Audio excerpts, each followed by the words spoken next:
warahmatullahi wabarakatuh. Bersama saya Suhaida di TV3.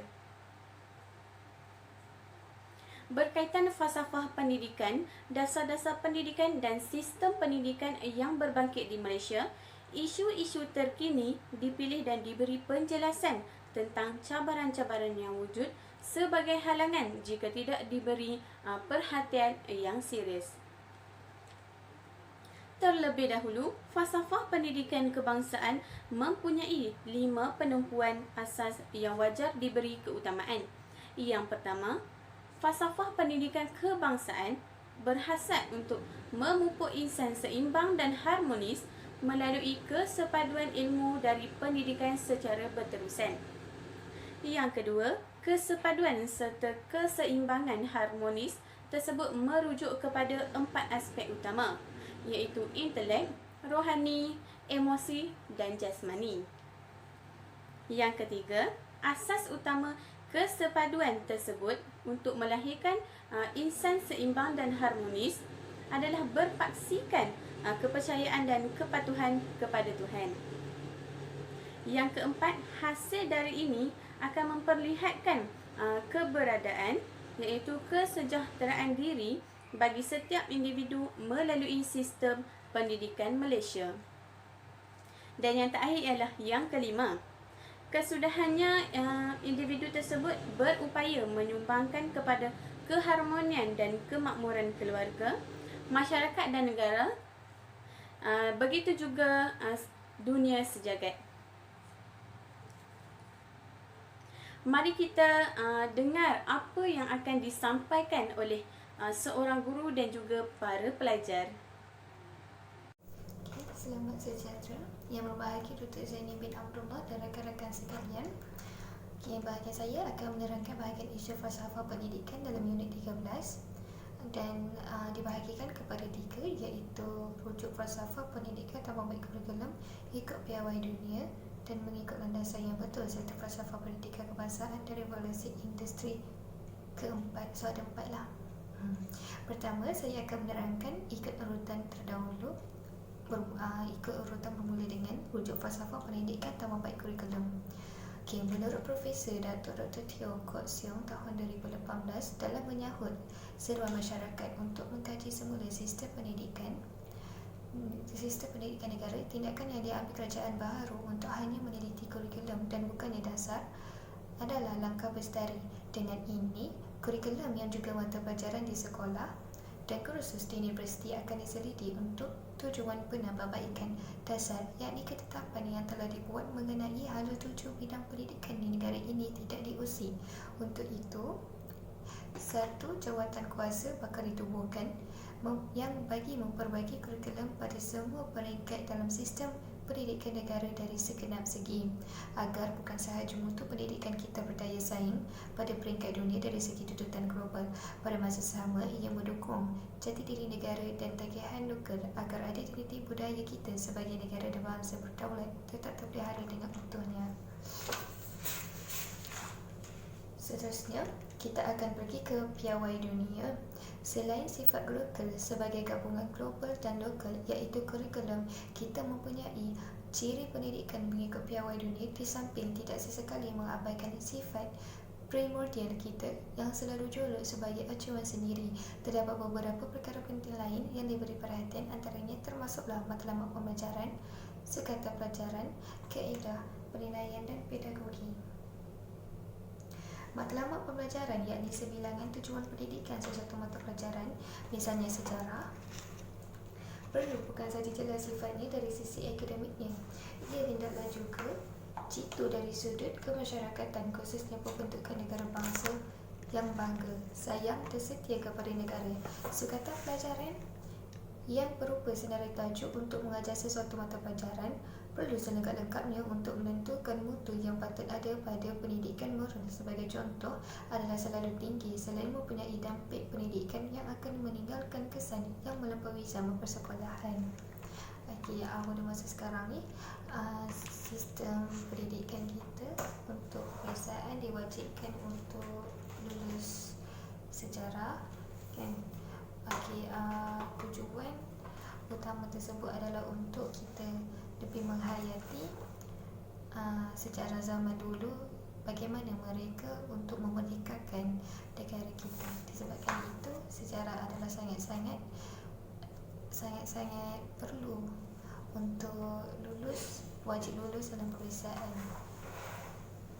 Okey, seterusnya, mengikut landasan yang betul, hal ini dapat dilihat dalam Pelan Pembangunan Pendidikan Malaysia untuk sekolah pada tahun 2013 hingga 2025 dan pendidikan tinggi 2015 hingga 2025 untuk sekolah.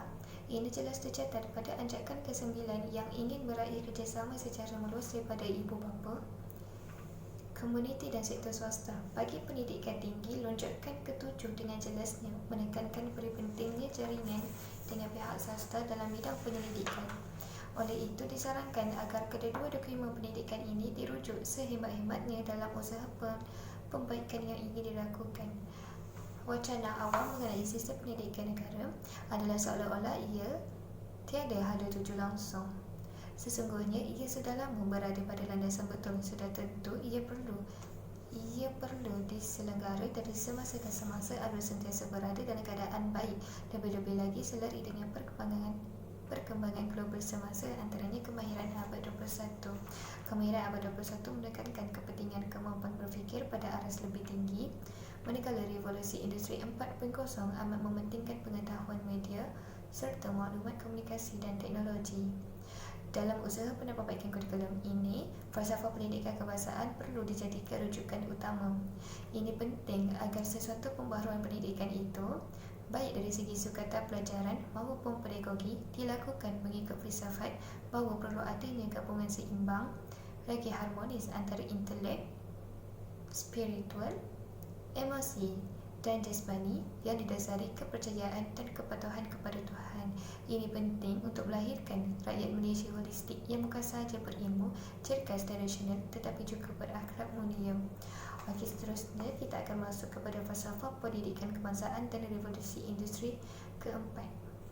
Tahukah anda bahawa Malaysia mempunyai falsafah pendidikannya sendiri? Maksudnya, satu pemetaan minda sudah pun wujud untuk dimanfaatkan melalui pendidikan keseluruhannya. Okey, kan kita dalam buku perkembangan pendidikan falsafah ni, daripada unit 1 hinggalah unit 13, kita ada buat mind map kan. Itulah dipanggil peta minda yang memudahkan kita untuk membahagikan skop-skop yang tertentu, skop yang semakin mengecil dah dalam satu topik berikut ya. Okey, seterusnya, dari mula masuk ke sekolah hatta prasekolah sekalipun hinggalah tamat pengajian, kita terbimbing oleh falsafah ini selagi masih berada dalam sistem pendidikan Malaysia. Betul, kita sentiasa menggunakan peta minda tersebutlah dalam kita punya pembelajaran harian. Okey, begitu jugalah di negara-negara lain dengan falsafah dan sistem pendidikan mereka tersendiri. Ini bermakna walaupun terdapat beberapa persamaan antara sistem-sistem pendidikan sedia ada, namun terdapat perbezaan yang unik bagi sistem di negara masing-masing. Keunikan inilah menjelaskan jati diri negara atau kelompok masyarakat yang unggul di negara tersebut dalam menepati kehendak serta konteks setempat, termasuk nilai, budaya serta tamadun dan peradaban yang berlainan tetapi tidak kurang penting dan ampuhnya. Itu jugalah yang membuatkan pendidikan itu kaya dengan pelbagai ilmu dan pengetahuan setempat sebagai satu perkongsian untuk dunia sejagat. Bagi Malaysia, bahasanya sudah tentu satu-satu kelainan yang membawa maksud serta pandangan dunia yang lain dari yang lain. Ia jelas merupakan satu sumbangan budaya yang tidak ada tolok bandingnya. Ambil saja contoh amalan budi sebagai nilai berbahasa dan berbudaya tinggi ataupun sejahtera, sebagai nilai yang membayangkan cara hidup sempurna lagi seimbang. Tanpa kedua konsep ini akan terdapat kelompokan baik dari sudut nilai, budaya dan cara hidup. Bayangkan tanpa falsafah bagaimana pula pendidikan akan terarah dan apa pula kesudahan usaha kita membangun negara bangsa Malaysia. Jadi falsafah pendidikan ini sangatlah penting untuk kita betul-betul hayati dan memahami dan mempelajarinya supaya kita menjadi rakyat Malaysia yang holistik seperti mana yang terkandung dalam buku Encik Zaini ni lah. Okey, itu saja daripada saya. Sekian, terima kasih. Bismillahirrahmanirrahim. Assalamualaikum warahmatullahi wabarakatuh. Pertamanya saya ingin mengucapkan ribuan terima kasih kepada Encik Zaini kerana sudi memberi peluang kepada kami untuk membentangkan hasil kerja khusus kami, iaitu kami dari Unit 13 tentang isu dasar dan sistem pendidikan. Seterusnya, saya akan membentangkan bahagian saya, iaitu isu dasar dan sistem pendidikan. Terdapat 5 isu dasar dan sistem pendidikan. Yang pertamanya ialah syur wujud sekolah satu aliran tanpa abai bahasa lain. Yang kedua ialah pastikan pendidikan kita berbentuk rakyat berakhlak. Yang ketiga, dasar pendidikan mantap tidak perlu rombakan. Yang keempat, melahirkan insan mahir penuhi keperluan negara. Dan yang kelima, guru Malaysia antara paling berdedikasi di dunia. Yang pertama ialah syur wujud sekolah satu aliran tanpa abai bahasa lain. Ini telah dikemukakan oleh Muhammad Azron Sarabati yang terletak di Berita Harian pada tarikh 21 Februari 2018. Yang tajuk utamanya ialah model persekolahan baharu perlu dirangka elak pengasingan etnik. Pihak kerajaan perlu mewujudkan sekolah kebangsaan satu aliran menggunakan bahasa Malaysia sebagai bahasa penghantar tanpa mengabaikan bahasa lain seperti bahasa Cina, Tamil dan lain-lain dalam proses pengajaran dan pemudahcaraan, iaitu PDPC. Menurut Profesor Datuk Dr. Teo Kok Siong, beliau mengesyorkan sekolah berkenaan menggunakan sistem pendidikan berteraskan akademik, etnik dan spiritual untuk mengelakkan wujud pengasingan etnik pada usia yang awal. Antara kesannya ialah wujudnya konflik. Tindakan bentuk sekolah vernakular sangat sukar dan pengelola sekolah berkenaan tidak akan bersetuju kerana sekolah vernakular telah wujud lebih daripada 200 tahun di Malaysia ini serta banyak daripada mereka telah mencapai pencapaian yang cemerlang yang meletakkan Malaysia terkenal di mata dunia. Etnik India yang lain seperti Telugu, Malayalam dan Punjabi juga tidak akan ketinggalan dalam sekolah satu aliran ini. Yang seterusnya ialah memartabatkan bahasa etnik. Bahasa etnik mereka turut diserapkan dalam aliran berkenaan sekaligus dapat memartabatkan lagi sistem pendidikan negara. Ia menjurus kepada mendukung identiti nasional yang hanya menggunakan sekolah satu aliran. Yang kedua ialah pastikan pendidikan kita bentuk rakyat berakhlak.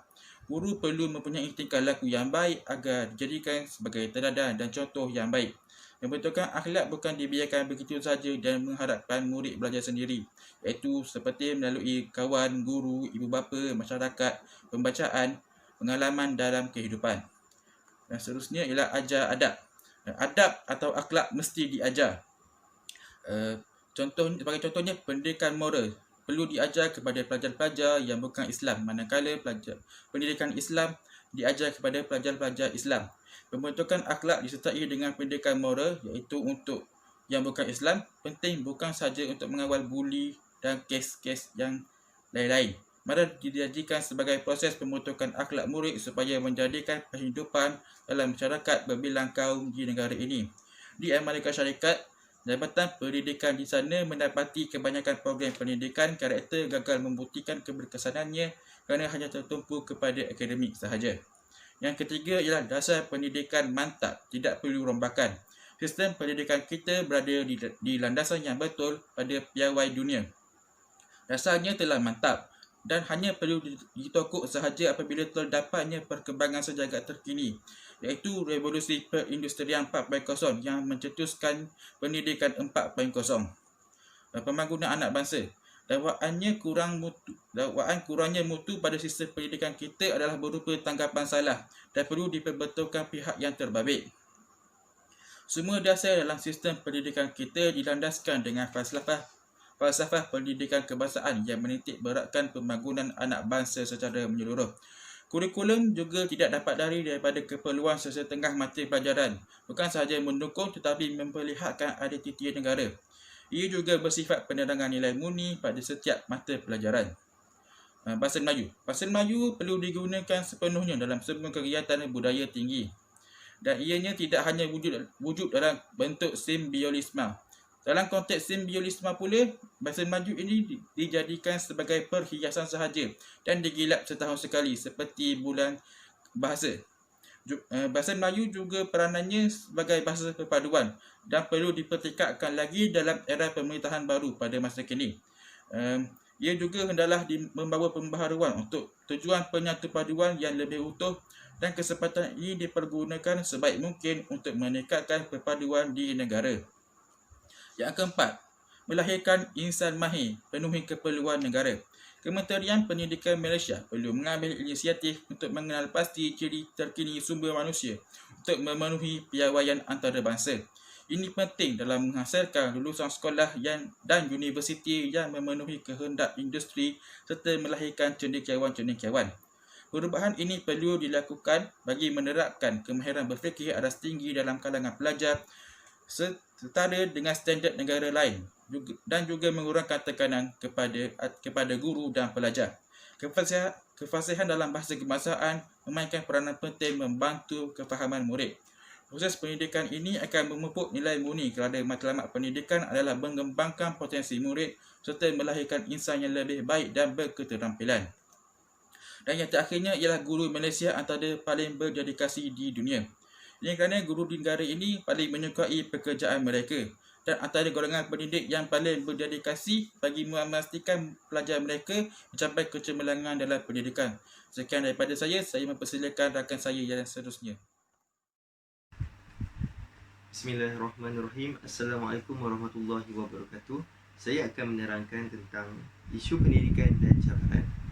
Antara isu pendidikan dan cabaran ialah pelajaran berfokuskan peperiksaan dan pencapaian. Perkara ini disebabkan oleh sistem pendidikan yang terlalu berorientasikan peperiksaan, menyebabkan perkembangan potensi individu secara maksimum terhalang. Hal ini menyebabkan sistem pendidikan negara gagal membangunkan murid secara holistik, bersepadu, seimbang dan harmoni dari aspek komponen intelek, rohani, emosi dan jasmani. Seterusnya, kesejahteraan dan kemakmuran. Pendidikan menggalakkan persaingan. Oleh itu, hilangnya perasaan kerjasama dan tolong-menolong dalam kalangan murid. Hanya murid yang berjaya sahaja mendapat perhatian, pujian dan pengiktirafan. Tetapi, pelajar yang keterbelakang tidak mendapat apa-apa, malah ada segelintir pendidik yang mengabaikan dan tidak memberikan dorongan dan bantuan yang secukupnya untuk mereka terus maju. Sekolah dan rumah merupakan institusi pendidikan yang berasingan. Guru dan ibu bapa tidak berkomunikasi dan perhubungan untuk sama-sama membantu pendidikan murid-murid. Pendidikan di sekolah tidak menekankan aspek kemanusiaan dan kemasyarakatan.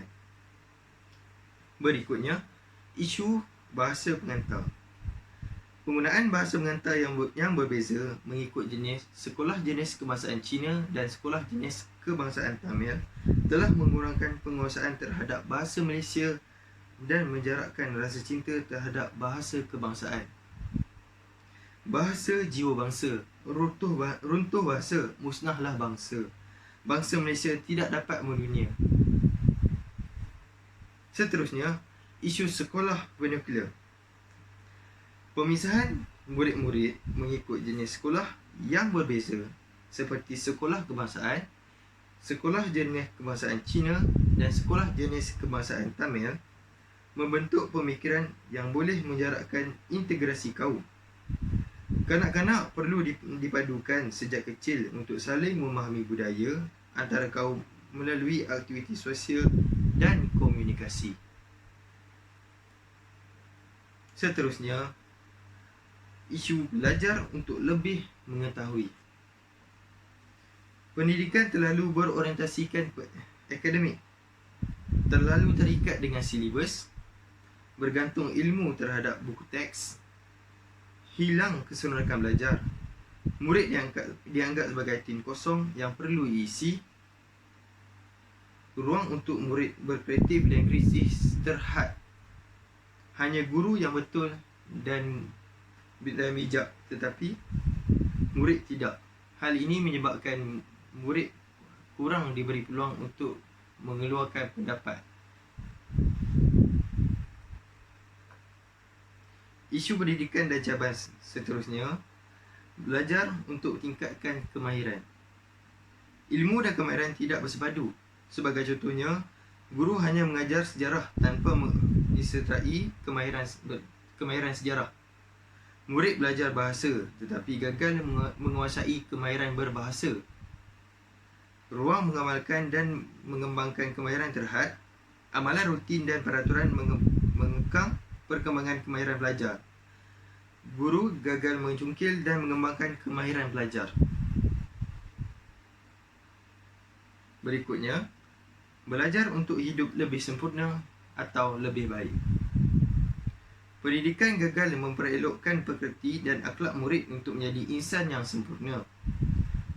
Kekurangan role model untuk dicontohi oleh murid-murid di sekolah. Pengasingan murid mengikut pencapaian melebarkan jurang antara pelajar pandai dan pelajar lemah. Murid terkebelakang terabai, kurang motivasi, kurang keyakinan diri dan mudah untuk putus asa. Pengasingan murid mengikut jenis sekolah melebarkan jurang antara kaum. Murid tidak dapat bergaul dan bertukar fikiran serta membataskan sosialisasi dan toleransi. Pengasingan murid mengikut jantina melebarkan jurang sosialisasi. Dan isu dan cabaran terakhir ialah belajar untuk hidup sejahtera. Pendidikan yang berfokus terhadap akademik telah menghapuskan penerapan nilai-nilai murni dalam pengajaran dan pembelajaran. Pengasingan murid mengikut pencapaian, jenis sekolah dan jantina membataskan murid-murid untuk berperanan dan memainkan fungsi yang betul dalam kehidupan dan masyarakat. Hilangnya kemesraan, kesantunan dan kesopanan dalam masyarakat. Meningkatkan budaya individualistik dalam kalangan murid. Sekian sahaja daripada saya. Secara keseluruhannya, Malaysia telah berada pada landasan yang betul dan asas yang kukuh untuk memacu pendidikan bagi menyaingi negara-negara maju. Falsafah pendidikan kebangsaan meletakkan suatu gagasan dalam menentukan pelaksanaan dan matlamat pendidikan negara. Falsafah pendidikan kebangsaan perlu diketahui, difahami dan disedari kewujudannya dalam kalangan rakyat Malaysia. Bangsa Malaysia akan hidup secara harmoni, sejahtera dan makmur kerana lebih mengutamakan Tuhan, negara, masyarakat dan keluarga berbanding kepentingan diri sendiri. Dasar dan sistem pendidikan yang dibentuk mempunyai tujuan murni, yakni menyokong dan menterjemahkan hasrat falsafah pendidikan kebangsaan. Oleh itu, dasar dan sistem pendidikan adalah dinamik kerana perlu berubah untuk disesuaikan dengan keperluan semasa, seperti pepatah, hari ini mestilah lebih baik dari semalam. Pelbagai isu pendidikan yang muncul kerana silap faham dan salah tafsir masyarakat berkaitan falsafah dan dasar pendidikan negara. Jika tidak ditangani segera, isu-isu tersebut akan merebak dan boleh meruntuhkan bangsa dan juga negara. Semua pihak perlu berganding bahu untuk memainkan peranan secara aktif ke arah merealisasikan hasrat yang terkandung dalam falsafah pendidikan kebangsaan. Usaha ini bertujuan untuk melahirkan rakyat Malaysia yang berilmu pengetahuan, berketerampilan, berakhlak mulia, bertanggungjawab dan berkeupayaan mencapai kesejahteraan diri serta memberi sumbangan terhadap keharmonian dan kemakmuran keluarga, masyarakat dan juga negara. Baiklah, itu saja daripada saya. Sekian, terima kasih.